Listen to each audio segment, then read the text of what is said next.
Assalamualaikum warahmatullahi wabarakatuh. Alhamdulillah wa kafa, wassalatu wassalamu ala nabiyil mustafa wa ala alihi ahli sidqi wa mawala. Asyhadu an la ilaha illallah wahdahu la syarika lah, wa asyhadu anna Muhammadan abduhu wa rasuluh, la nabiyya wa la rasula ba'da. Allahumma salli ala sayyidina Muhammadin al-fatihi lima ughliqa wal khatim lima sabaqa, nasiril haqqi bil haqqi wal hadi ila siratikal mustaqim wa ala alihi wa ashabihi bi qadaril azim. Wa qala Allah ta'ala fil Qur'anil Karim, a'udzu billahi minasy syaithanir rajim. Bismillahirrahmanirrahim. Ya ayyuhalladzina amanu taqullaha haqqa tuqatih wa la tamutunna illa wa antum muslimun. Pertama sekali, marilah kita panjatkan puji syukur kehadirat Allah Subhanahu wa taala, yang mana berkat rahmatnya kita dapat berkumpul di masjid yang kita cintai ini. Salat beserta salam tidak bosan kita sampaikan kepada junjungan umat, yakni Nabi Muhammad sallallahu alaihi wasallam, yang mana beliau telah membawa kita dari zaman jahiliyah sampai zaman yang penuh dengan ilmu pengetahuan pada saat ini. Baiklah, langsung saja kepada acara wiridu kita bersama Ustaz Alfi Wahyudi MH. Kepada Ustaz Alfi Wahyudi MH, falyatafaddal mashkur.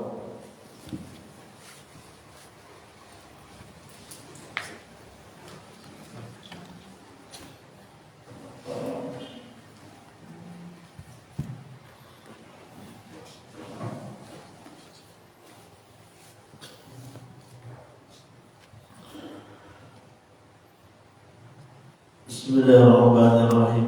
Assalamualaikum warahmatullahi wabarakatuh. Alhamdulillahilladzi ja'alana minal muslimin wa razaqana minat tayyibin. Ashhadu an la ilaha illallah wahdahu la syarika lah, wa ashhadu anna sayyidana Muhammadan abduhu wa rasuluh. Allahumma salli wa sallim ala sayyidina Muhammad wa ala alihi wa sahbihi wa man tabi'ahum bi ihsanin ila yaumiddin, amma ba'd. Yang kami muliakan dan kami hormati Bapak dan Ibu kaum muslimin wal muslimat, yang insyaallah pada pagi hari ini kita semua dirahmati dan dimuliakan oleh Allah Subhanahu wa taala.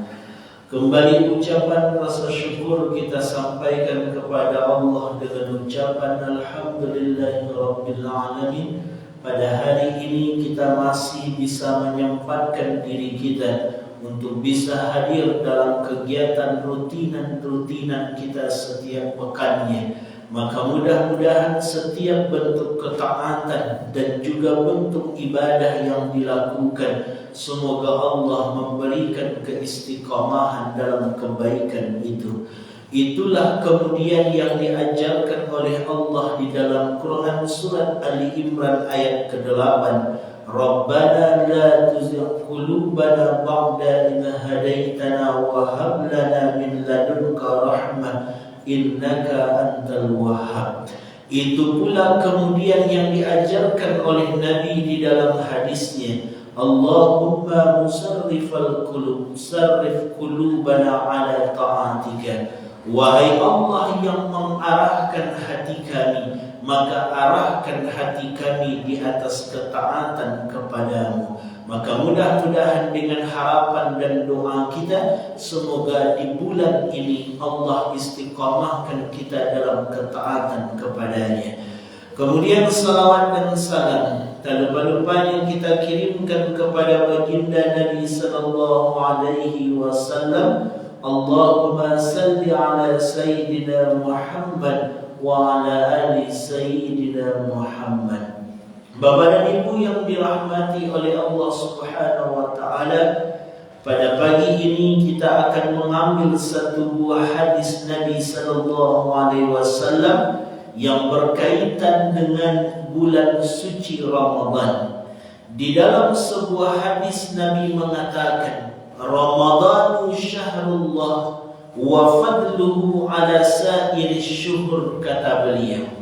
Ramadan itu adalah bulan Allah, maka Ramadan memiliki keutamaan dibandingkan dari bulan-bulan yang lainnya, kafadlillahi ala khalqi, seperti kemuliaan Allah dibanding dari makhluk-makhluknya, kata Rasulullah.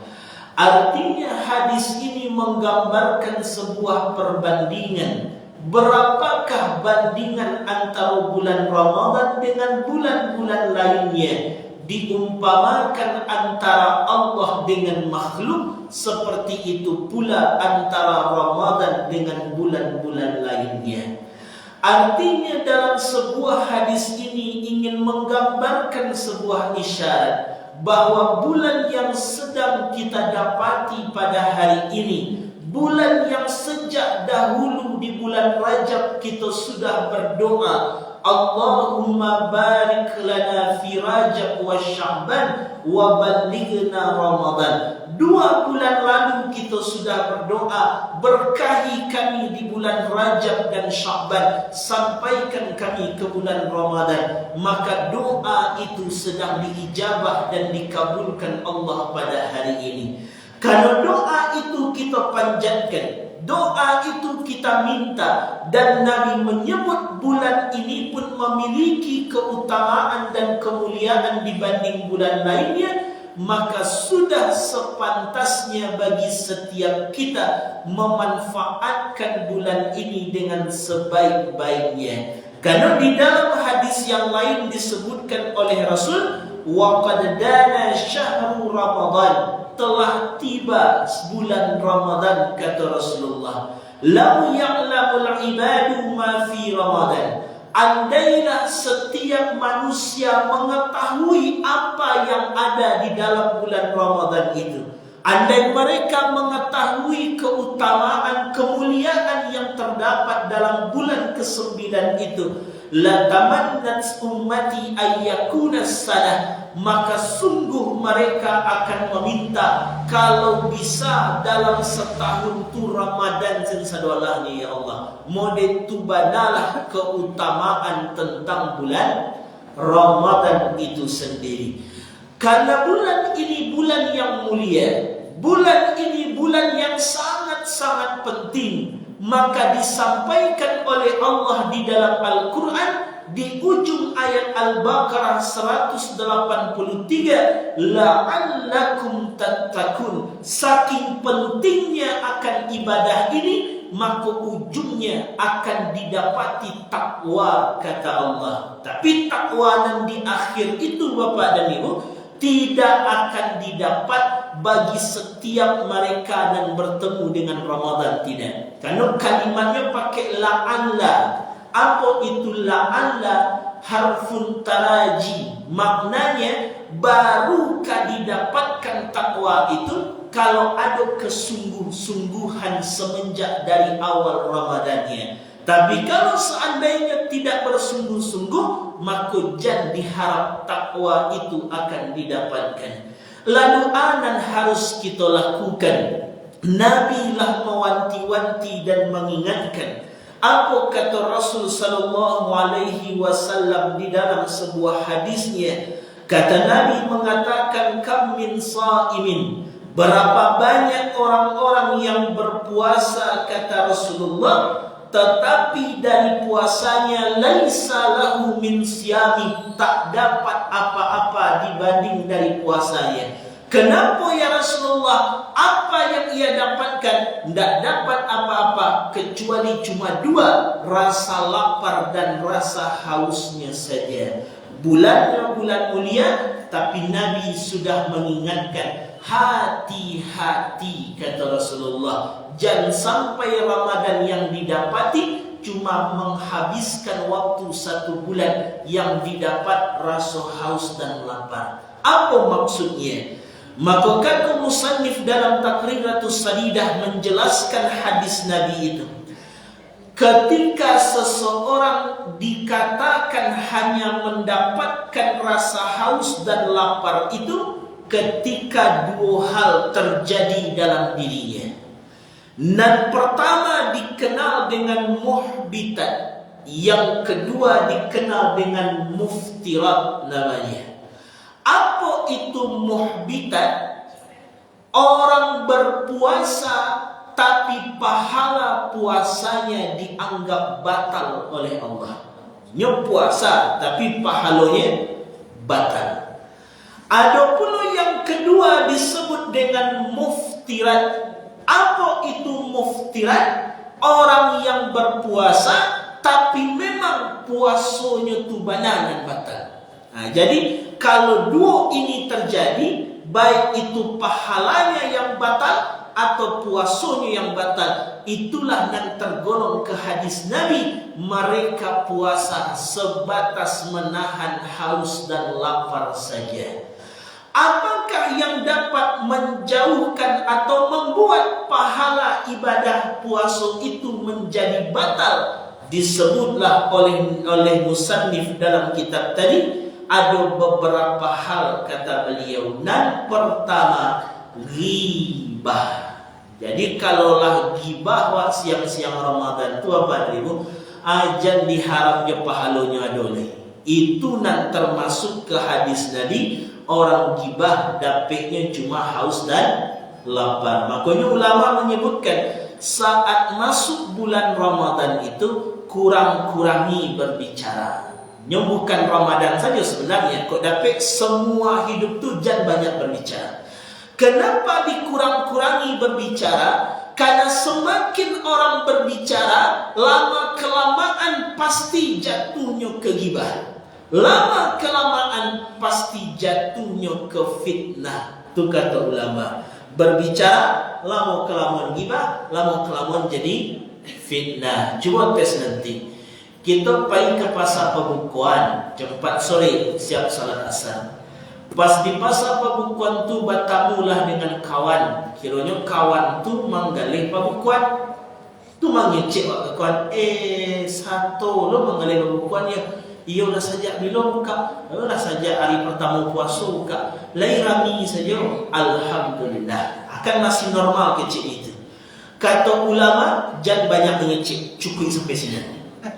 Kalau ditambah ucapannya, lai rami saja. Alhamdulillah. Yosianu muka lu sinantu nak langak, nak rami si Allah gitu. Langak. Nampak langak, bakok langak. Sambung leh. Bakok langak. Antah bala kecil orang ganjian di masaknya rasulnya kadang asin mana, kadang mangkuk mana. Muncul sampai sini. Bakok mereka tu, yo kan sedang payah ni duit ini tu. Bakok payah mana? Utang sambuah kabang. Ambil model-model tu leh. Nanti sudah tu leh. Ada orang menyebut, kecil orang lah pisah je lakinya tu diutang abang sampai ke sini. Dari mana awal ceritanya Pak? Lai rami rahmani. Makanya tu nan disebutkan kalau cerita tambah diperpanjang lama-kelamaan jatuh ghibah pasti. Diperpanjang lagi lama-kelamaan jatuhnya ke fitnah pasti. Kalau itu sudah dikerjakan selama bulan Ramadan, kata Nabi, tak dapat apapun kecuali hanya sebatas haus dan lapar saja. Itu pula yang kedua nantinya, al-kadhib, dusta. Orang kalau di bulan Ramadan sudah dusta, maka boleh berkurang pahalanya, boleh juga hilang pahala puasanya. Jadi di Ramadan tu jujur-jujur saja. Jangan nanti takut dengan atasan awak talai. Di mana cepat tu? Jalan pak. Padahal baru berangkit baru. Jalan deh. Padahal baru berangkit baru. Jalan pak, lampu tiba pak. Jangan ada dusta. Yang penting lurus-lurus saja. Kenapa? Bisa membuat dari pahala puasa itu hilang. Ada pula namimah, adu domba. Ada pula kemudian sumpah palsu. Ada pula kemudian berkata-kata kotor. Tunan bisa menghilangkan pahala puasa Ramadan. Tapi ada juga kata Rasulullah di hadis tadi, orang tu cuma mendapatkan haus dan lapar. Kenapa? Karena yang kedua, muftirat. Apa itu muftirat? Puasanya sudah batal secara syariat. Ia menganggap puasanya benar, tapi secara aturan puasanya telah keluar dari syariat. Ia menganggap pahalanya berpuasa berpahala, tapi ternyata di hadapan Allah puasanya sudah batal seketika. Yang membatalkan 9 yang membatalkan puasa. Pertama, memasukkan sesuatu ke dalam 5 rongga. Ada mulut, ada hidung, ada telinga, tempat buang air kecil dan tempat buang air besar. Pertama, mulut. Kapankah mulut tu membatalkan? Kita lihat contoh. Bapak ibu nanti berbuka maghrib jam 6:30. 6:30 kurang 5, kitalah duduk di depan meja pembukuan awak dengan segala macam aneka ragam pembukuannya. Kalau hari 6:30 kurang 5, berarti kan 5 minit lagi orang kan masuk waktu berbuka. Kalau 5 menit lagi orang akan berbuka, wak ambil cik salah lauk namanya. Salah lauk tu wak ambil, wak lataan di mulut wak. Beko pas orang azan, tinggal malulu sedua leh. Kan oleh itu. Batal tak puasanya apa ni? Batal apa tidak? Batal.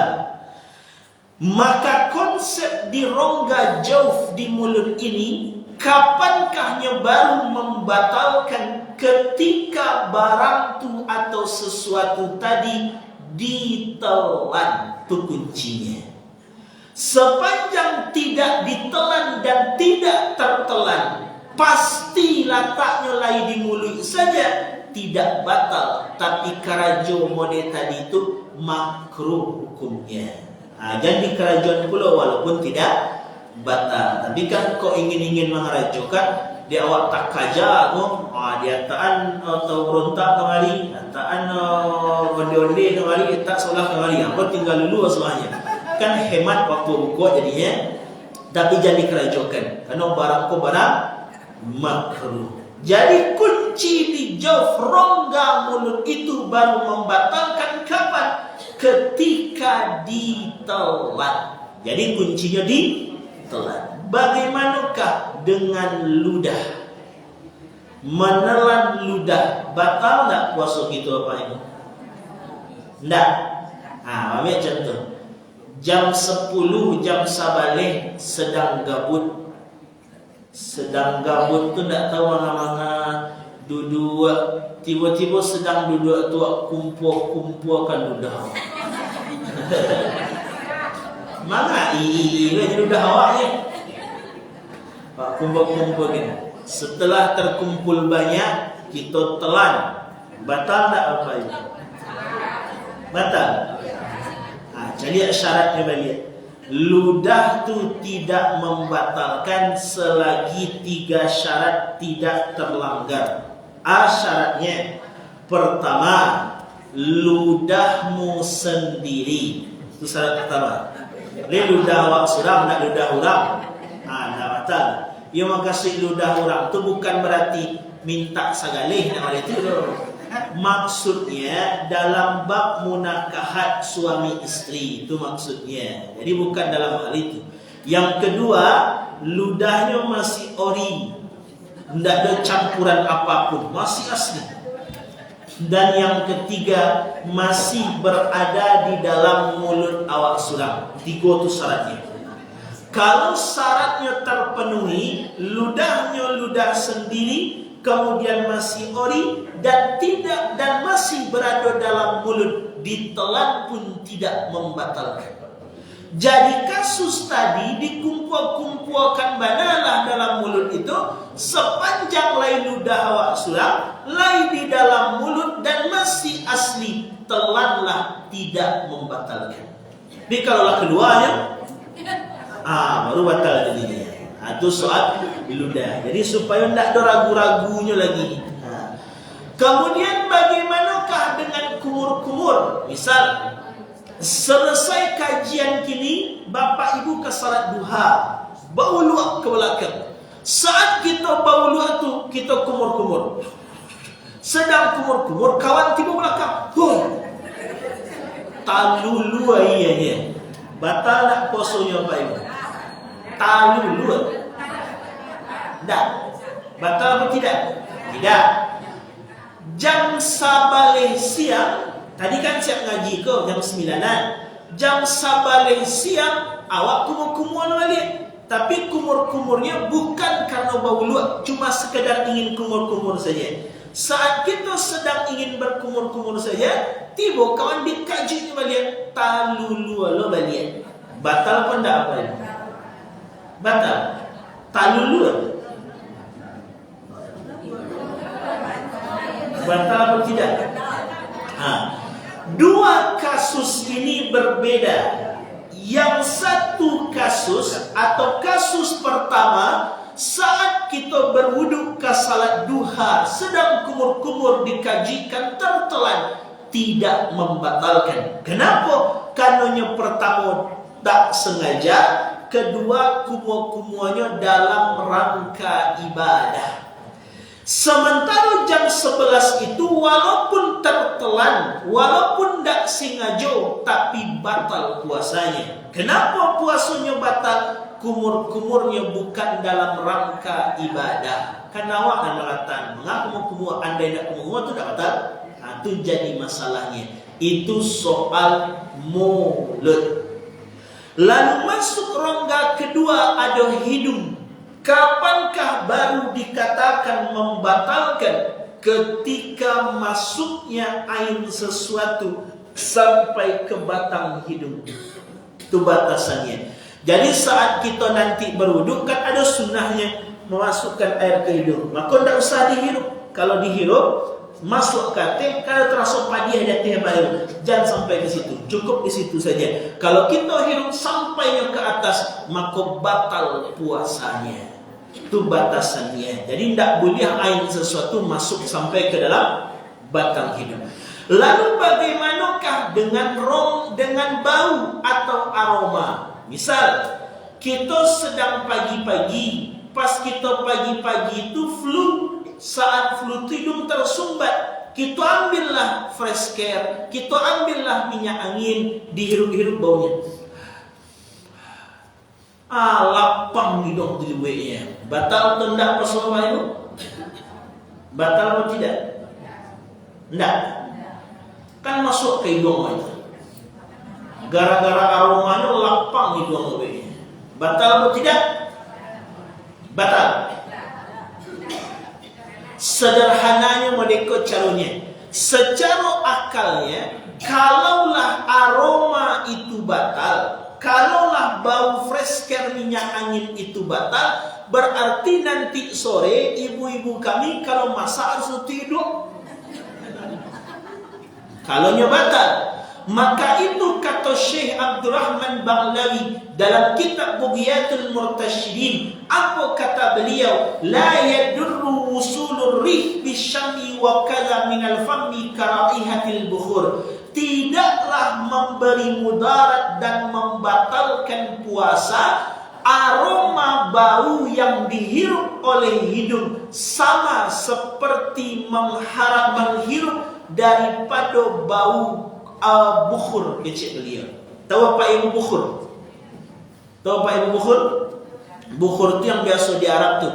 Ada tampeknya pakai memaci, diletakkan beko belerang situ, dibakar kok kayu gaharu, dibakar kayu ud, keluar asoknya, harum itu baunya. Itu sunnah Nabi, itu dipraktekkan di sahabat, praktekkan di ulama salafus saleh. Kenapa mereka bakar bukhur? Nabi menyebut setiap tempat, kalau tempat tu wangi dan harum, malaikat tu turun ramai-ramai ke tempat yang harum itu. Karena malaikat ramai, kita berdoa, malaikat yang turun pun ikut mengaminkan. Makanya sunnah membakar bukhur itu. Karena di abad ke-15, abad ke-16, waktu Islam masuk ke Minangkabau, di awal sunnah tu tahu, di ulama-ulama kita kaji tu tahu, tetapi yang kamalo kali cari abad ke-15 tu kayu gaharu, kayu ud dan sebagainya. Karena tidak ada, dan ada cuma kumayan, dibakarlah kumayan dulunya. Jadi kumayan itu dibakar dulu untuk mengambil contoh dengan bukhur yang disunnahkan oleh Nabi. Tapi kapankah baru dikatakan sesat? Karena orang kan kini banyak salah model itu. Asal nampak maka kumayan, akulah syirik ko. Cari tujuannya dulu.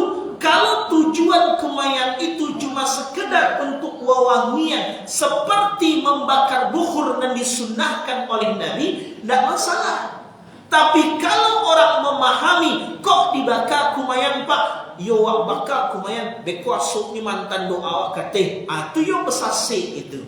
Jadi jangan setiap dan aneh-aneh itu langsung dikatakan syirik kalau kita tidak paham dan mengerti tentang dalil dan sejarah yang ada. Yo bakok kumayan bakar orang, yo ko ada stela, mungkin stela abad ini waleh dulunya. Tapi kan tak ada stela itu. Kama stela itu cari abad ini waleh, rimbo bukit tinggi itu dulu. Makanya itu sejarahnya. Maka kata Syekh Abdul Rahman Baghlawi dalam Bughiyatul Martasyidin, sebagaimana menghirupnya dari bau bukhur itu tidak membatalkan, maka aroma bau yang dihirup pun juga tidak membatalkan. Kenapa? Karena bukan ain yang masuk ke dalam, bukan bendanya, itu yang hidungnya. Lalu apa rongga selanjutnya? Rongga berikutnya adalah telinga. Kapankah telinga itu membatalkan? Ketika masuknya sesuatu ke dalam telinga melebihi dari kelingking masuk dalam telinga. Itu batasannya. Jadi nanti masalah itu masalah masih beda-beda ulama. Tapi aku lebih meyakinkan dan lebih sependapat dengan yang mengatakan cukup batasan sampai di telinga masuk. Kalau pakai ketembat sampai bana ke dalam, aku lebih mengambil pendapat yang membatalkan. Kenapa? Lebih kehati-hatiannya lebih tinggi. Walaupun ada yang tidak mengatakan batal, tapi aku lebih mengambil yang lebih hati-hati. Kenapa? Karena antara telinga itu kan ada sambungan ke tenggorokan. Kecek dokter mana itu. Makanya spesialisnya ada spesialis THT, telinga, hidung, tenggorokan. Kenapa telinga, hidung, tenggorokan? Dia dari siko kemari darinya, siko kemari darinya. Makanya masuk membatalkan. Jadi batasan bolehnya cuma kelingking. Obat tetes telinga bagaimanakah? Kalau orang tadi sakit telinganya yosabana sakit dan cuma bisa hilang atau mengurangi sakitnya dengan obat tetes tadi, maka diperbolehkan. Itu karena darurat namanya. Tapi kalau cuma karena gatal-gatal saja, kalau seandainya ingin kerajo-kerajuan saja, mendingin-dinginkan telinga saja, atau menghilangkan gatal-gatal, maka tidak diperbolehkan. Dalam mazhab kita Syafi'i, walaupun dalam mazhab yang lain nanti ada perbedaan, tapi dalam mazhab kita Syafi'i tidak diperbolehkan. Itu pula nanti yang Bapak Ibu bisa dengar nanti pendapat dari Buya Yahya. Dalam mazhab Syafi'i yang paling kuat tu mazhab Syafi'inya tu Buya Yahya. Cari nanti pendapat beliau, model 3 kecil beliau. Itu soal telinga. Yang mata bagaimana? Obat mata atau obat tetes mata itu tidak membatalkan karena bukan jauh, rongga. Maka bolehkah meneteskan? Boleh. Walaupun kadang ada orang menyebut ditetes mek mata ada rasa pahit-pahit di rakuangan. Itu bukan ada saluran, tapi istilahnya model lama-kelamaan kok tembus, tak tahu pokoknya. Tapi yang penting mata itu bukan jauh, rongga. Jadi yang rongga yang yang mulut, hidung, telinga, tempat buang air kecil dan tempat buang air besar. Tu hati-hati, jangan ada sampai apapun masuk ke dalam 5 rongga. Kalau masuk, seketika batal puasanya. Ada pula yang membatalkan yang kedua. Sebelum yang kedua, suntik infus tidak membatalkan kalau untuk obat. Jadi kalau sekedar untuk obat tidak batal. Tapi kalau sudah tujuannya untuk vitamin ataupun kemudian tujuannya pengganti makanan, maka batal puasanya. Tapi bagi orang sehat, kalau orang sakit itu jangan hendak saya itu. Tapi bagi orang sehat, pasang impulsnya, latihan badan, pasang impulsnya, latihan badan, pasang impuls batal puasanya. Tapi kalau sakit Kalau untuk kesakit nggak masalah. Kemudian donor darah dan bekam. Donor darah dan bekam itu tidak membatalkan puasa. Tetapi hukum donor darah bekam itu bisa berubah menjadi makruh ketika setelah kita donor darah dan bekam latih badan dibuatnya. Awak sudah meluan darah pas donor darah, latih badan. Kalau membuat latih ke puasa makruh hukumnya. Tapi secara umum bako cara praktek itu diperbolehkan. Itu yang pertama. Yang kedua, apakah yang membatalkan puasa yang kedua? Muntah disengaja. Kalau muntah tidak disengaja, tidak batal, tapi ada caranya. Bapak Ibu naik mobil, mabuk, muntah tak sengaja. Saat kita lah muntah itu, maka jangan setelah muntahnya dibuang, jangan langsung menelan air ludah. Syaratnya setelah kita muntah, ambil air untuk kumur-kumur sekali. Kumur-kumur buang, kumur-kumur buang, baru diperbolehkan menelan air ludah. Kalau kita menelan air ludah setelah muntah tapi tidak pakai kumur-kumur, ditelan air ludahnya, batal puasanya. Kenapa? Karena ludahnya sedang bercampur dengan bekas muntahnya. Itu kalau muntah tidak disengaja. Tapi kalau muntah sengaja, otomatis batal. Karena orang muntah sengaja itu dimasuknya jarinya sampai terkuat beko, itu sengaja batal. Kemudian apa lagi? Kita ringkas saja. Yang ketiga, keluar mani sengaja. Keempat, berhubungan suami istri. Kelima, haid. Haid kan tak ada batasan. Kadang ada kemarin tu nanya maghrib 6:30, 6:30 kurang 2 minit keluar haid kami. Batal tak puasanya? Batal. Ikan tanggung 2 minit tak disilah tanggungnya. Pokoknya saat keluar batal. Keenam, nifas. Ketujuh, wiladah melahirkan. Kedelapan, murtad. Kesembilan, hilang akal. Itu 9. Yang hilang akal boleh dia sebab gila dan pingsan. Kalau gila, walaupun cuma gilonya seminit siang Ramadan, sedang siang-siang Ramadan jam 10 tu bangkit gilonya. Walaupun bangkit gilonya itu cuma seminit, sudah tu sadar balik batal puasanya.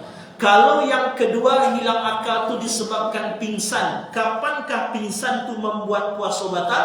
Ketika pingsannya sejak sahur sampai orang berbuka, itu batal itu. Tapi kalau pingsan siap sahur pingsan, beko sadar jam 2 balik, lah berbuka orang. Alun le jam 2 balik baru, alah lama le pingsan dia balik. Sadar jam pas orang azan maghrib, maka puasanya tetap dianggap sah. Kenapa? Karena sempat sadar walaupun sebentar di siang Ramadan. Tidur bagaimanakah? Tidur sejak sahur sampai berbuka tidak membatalkan puasa. Tapi kan tak sembahyang orang tu beda lombaknya. Yang penting kalau lalu tu tidak membatalkan puasa. Tapi kan secara pikiran awak, mungkinkah puasanya diterima kalau sembahyang tidak? Kan tak mungkin. Jadi istilahnya kalau dalam bab membatalkan tidak batal tidur, itu 9 yang membatalkan tadi. Artinya itulah yang dimaksud oleh hadis tadi.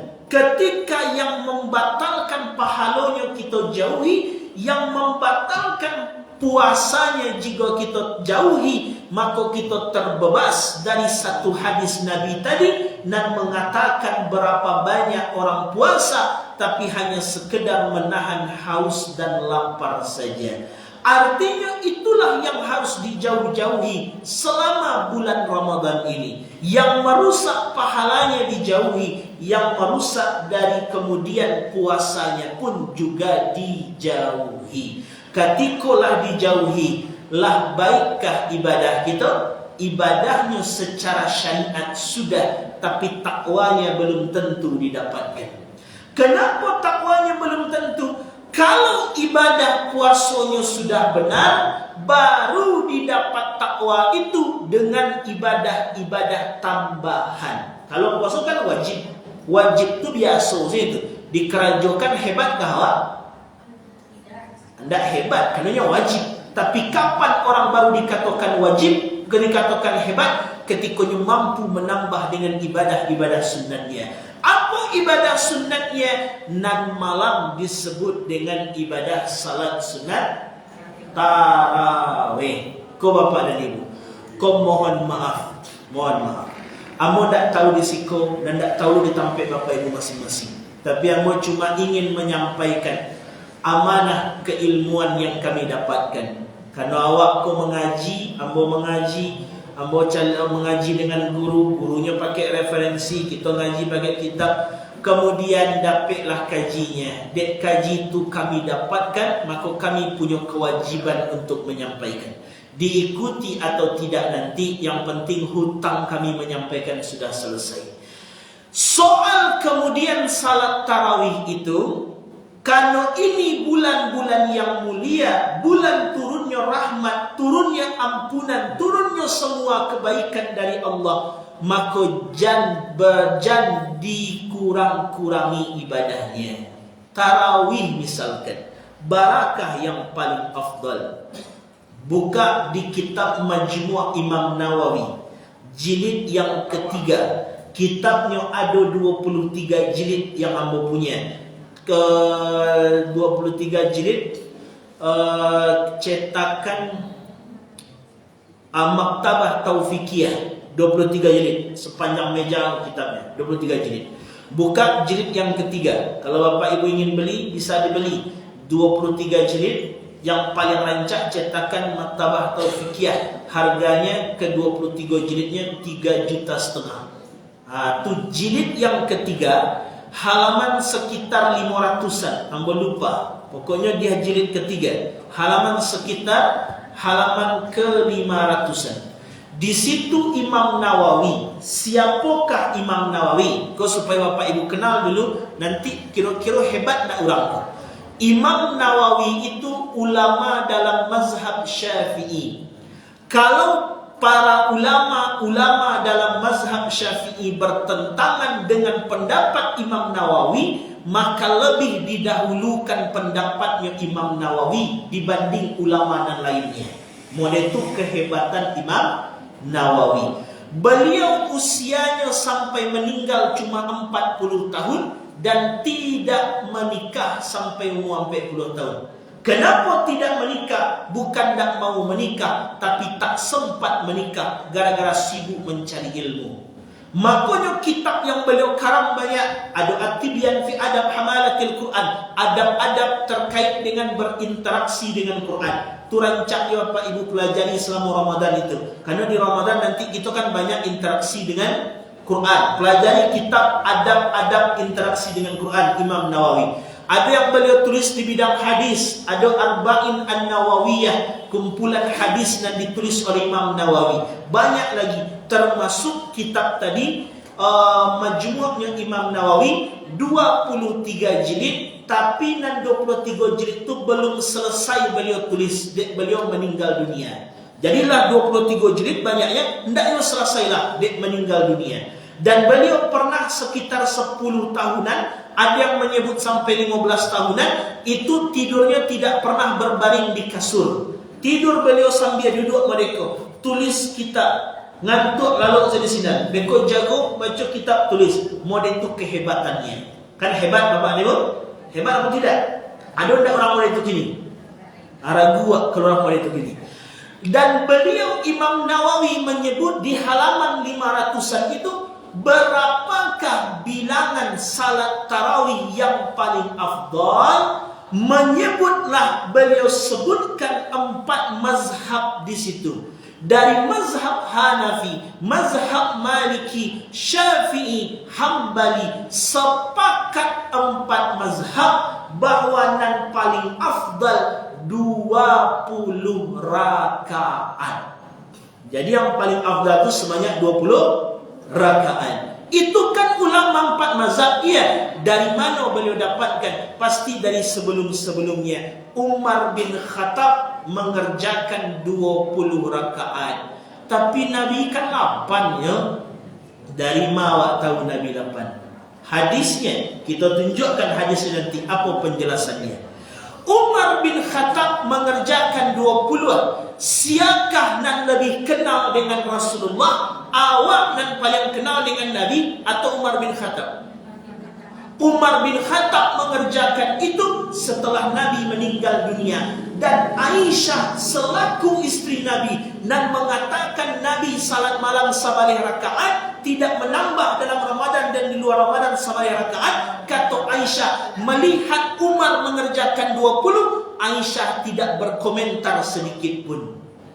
Kalau seandainya yang dikerjakan Umar itu tidak pernah dikerjakan Rasulullah, pasti ada hadis tentang komentar Aisyah. Kok dibuat segitu, Umar? Nabi kan cuma salat, tapi tidak ada komentarnya.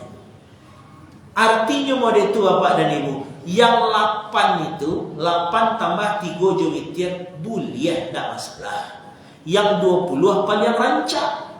Karena kini awak di bulan bernama Ramadan, rahmat Allah turun, ampunan turun. Kalau bisa yang banyak, kenapa harus yang sedikit?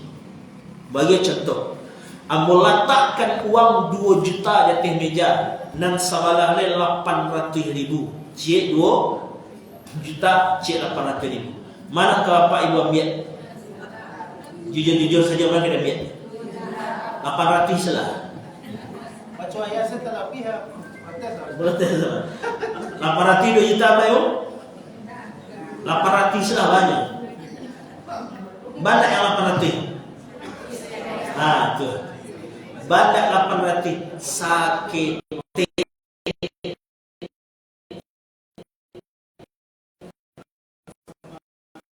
Kok di tarawih 28 pilihan nah?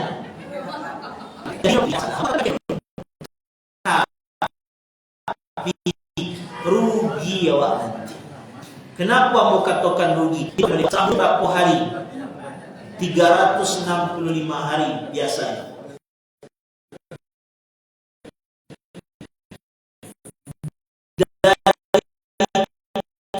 Dari 365 hari yang salat malam 60 Allah berikan, 30 Allah minta. Bayo bana dengan 30 pedih, insyaAllah. Kan tak banyak Allah minta. 1 tahun ada 2 balih bulan. Dari 2 balih bulan tu yang Allah minta engkau puasa setiap harinya, salat tarawih lah tiap malamnya, kau dapat babi habis ibadah cuma 1 bulan dari 2 balih bulan. Hendaknya kita ambil nang sakit itu. Berarti bukan salah Allahnya, bukan salah Allah, salah awak leh. Kenapa? Allah lah tawarkan hal yang mudah, hal yang tidak sulit untuk mendapatkan rahmat dan ampunannya. Tapi yang jadi masalah, kitanya yang tidak mau untuk itu. Kamu sering aja contoh mereka Bapak dan Ibu. Ramadan rahmat Allah turun, ampunan turun, kasih sayang turun, ditunaikan kemudian ibadah pahalanya berlipat-lipat ganda, dunia bisa didapatkan, akhirat dijamin di surga. Itu nanti hadis Nabi di awal Ramadan itu, siapa yang dipandang oleh Allah Ta'ala dan ia kemudian beribadah dan Allah memandang kepada dirinya, Allah perintahkan surga untuk mempersiapkan dirinya, karena orang itu akan menghuni surganya Allah Subhanahu Wa Ta'ala. Itu balasan Allah untuk orang yang benar-benar siap dan babi habis istilah awak dengan bulan Ramadan. Apa balasannya? Surga. Bapak Ibu, bagi contoh model biasa. Jam maghrib nanti atau tarawih lah. Tarawih nanti di masjid awak itu, tarawih di masjid awak itu, siapa yang datang ke Masjid Asy-Syifa, Komplek RSI Ibnu Sina Yarsi Bukit Tinggi, di waktu Isya, 10 orang pertama dapat piti 10 juta per orang. Tapi cuma 10 orang pertama. Jam berapa Pak Ibu datang? Jam berapa dapat datang? Jangan beko sorry. Mungkin saya sudah mengaji, aku tak pulang-pulang. Berapa yang dikaja? Allah tawarkan Ramadan, siapkan dirimu surga. Orang ku akan menghunimu nantinya. Bacaranya yo babi habis dan sebulan tu.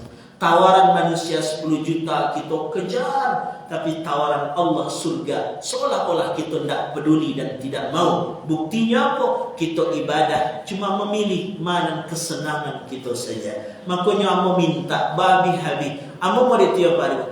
kami ngaji malam itu kan pindah-pindah terus. Dan tidak semua orang dan salatnya 20. Memang iya, tapi ambo tarikh mengerjakan. Kalau salat ambo 8 di situ, nanti orang witir ambo mundur ke belakang. Nanti di rumah ambo sambung 2 balik lagi. Sudah disambung 2 balik, ambo tutup dengan witirnya. Tapi yang jadi masalah cieknya, kau boleh sepakat atau tidak? Boleh sepakat atau tidak? Dan ambolah sampaikan juga beberapa masjid di Bukit Tinggi, ada yang menerima, ada yang tidak menerima.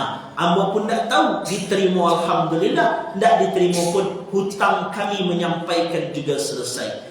Kalau kita pilih salatnya 8, bolehkah? Boleh, tapi pelaksanaannya yang bagus itu 2 rakaat 1 salam, 2 rakaat 1 salam. Andai ada yang mengerjakan, misalkan, bagaimana yang mengerjakan?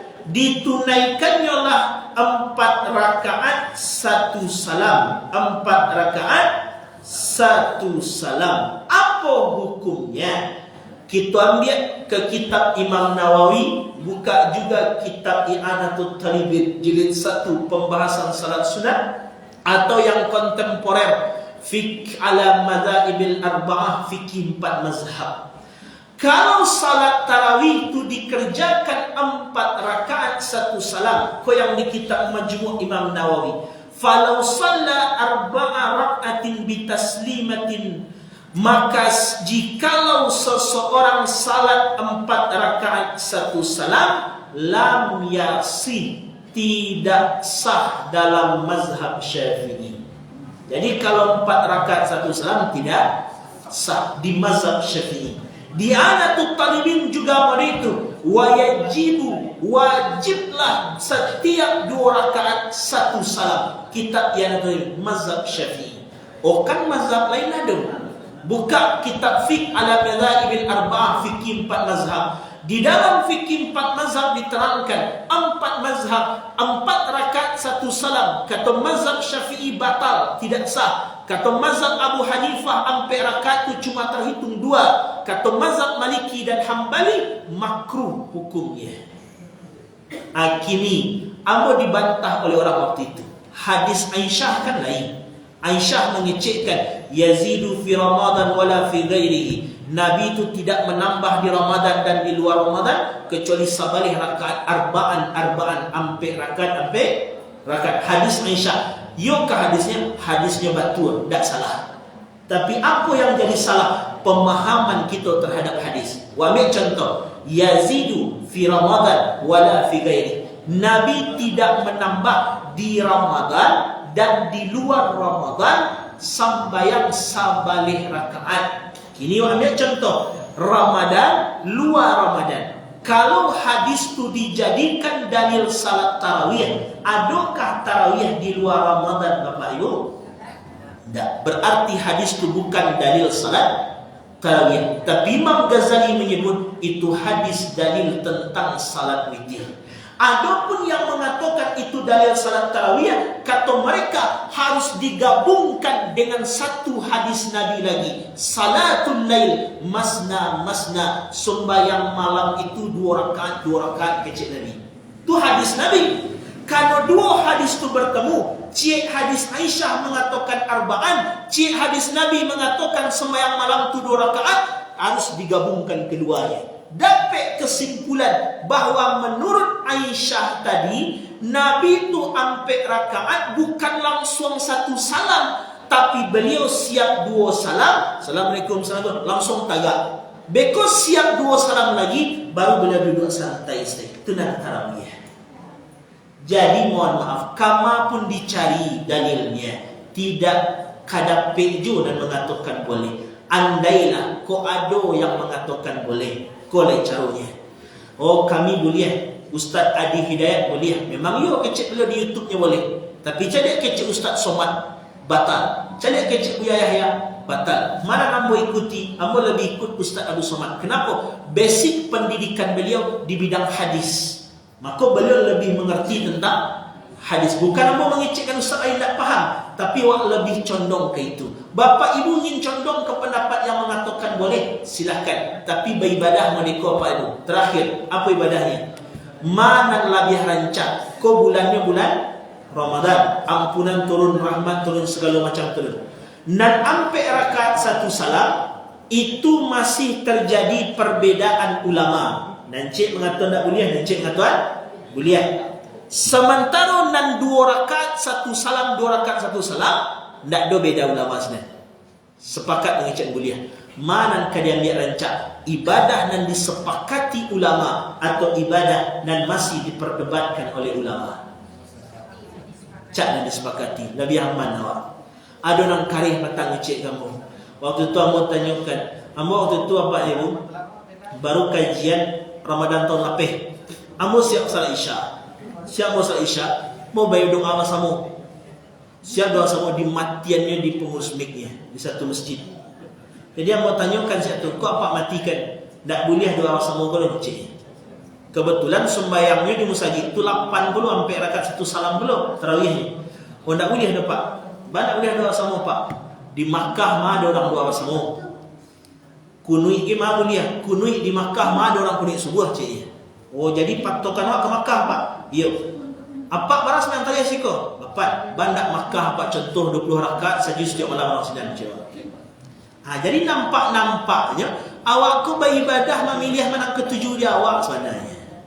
Kalau memang Mekah yang jadi patokan, kunut dikatakan tidak boleh di Mekah nak ada kunut subuh, doa bersama di Mekah tak ada, harusnya tarawihnya pun nyontoh ke Mekah 20 rakaat sajus tiap malam. Kok tiba di masalah itu tak dicontoh. Jadi kan nampak-nampaknya waktu beribadah mana ketujuh di hati, mana nyaman di hati. Kok dapat sudah sembahyang bisa duduk golek-golek dulu, makan ke makan. Ini tak langsung lalu gitu. Makanya jangan diperturutkan jon nafsu tu selama di bulan Ramadan. Rugi awak, sebenarnya rugi. Biarlah babi panik-panik dan sekali itu. Dan ambo tidak memaksa juga. Bapak ibu ingin pilih yang mana silahkan, tapi ambo lah sampaikan yang kami tahu, karena nanti supaya ndak 20 utang ambo di akhirat nanti lagi. Karena kalau ndak ambo sampaikan, andai nanti seandainya memang batal sembahyang dalam rakaat satu sembahyang itu, bapak ibu pasti cari ambo nanti di akhirat.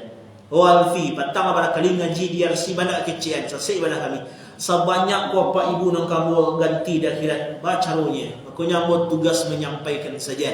Sudah menyampaikan, diamalkan, alhamdulillah. InsyaAllah kita punya referensinya, kita punya gurunya, ada sanad ilmunya sampai ke Rasulullah. Tidak diikuti pun tidak masalah. Hutang kami selesai menyampaikan. Jadi istilahnya Ramadan tu ya bulan berhabis-habislah. Habis-habis. Jangan ada tawar-menawar, jangan ada kemudian mencari yang ringan-ringan, jangan mencari yang ringan-ringan, pokoknya cari yang banyak-banyak. Cari orang terakhir saja, contoh saja di Yaman 3 bulan yang lalu ada Syekh Muhammad Al-Khatib dari kota Tarim, Hadramaut, Yaman, datang kemudian ke Indonesia. Pas datang ke Bukit Tinggi, kami bawalah ke pondok kami di Pasir untuk magiah sedikit wejangan ke anak-anak. Ambo tanyakan ke Syekh Muhammad Al-Khatib, wahai Syekh, di Yaman itu, di kota Tarim itu orang salat tarawihnya ba'asyih. Kecek beliau, di Yaman itu orang tarawihnya masjidnya beda-beda. Ko jam 8, ko jam 10, ko jam 2 balik, ko jam 2. Kok beda-beda jamnya Syekh? Karena setelah kami salat tarawih di masjid yang iko, nanti kami pindah ke masjid berikutnya. Salat 20 balik, sudah tu pindah kemari. Semalam tu penduduk Tarim bisa kurang lebih salat 80 sampai 100 rakaat tarawihnya. Bapak ibu pergi ke pesantren Temboro, tapi yang cuma dapat cerita dari kawan kami orang Payakumbuh Tamai Temboro. Kalau pergi ke Temboro, itu tinggal milih sembahyang tarawih yang mainginnya. Nan ingin samalam khatam baca Quran 30 juz kau tampai. Nan ingin samalam tu 5 balik juz kau tampai. Nan ingin 10 juz, nan ingin 1 juz semalam kau tampai. Pilihlah main ketujuh. Artinya mode tu orang nampak dia berlomba-lomba di Ramadan. Jan dia sudah 8 minta ayat pendek-pendek. Pendek salah artinya kami. Kalaulah agak panjang-panjang dan paling dahsyat dosanya apa ibu? Sudah paling dahsyat dosanya, sudahlah sedang sembahyang, imamnya agak panjang, sempat hatiku mengutuk. Coba bayangkan, sedang menghadap ke Allah, sempat je hatiku mengutuk. Tanda hati itu.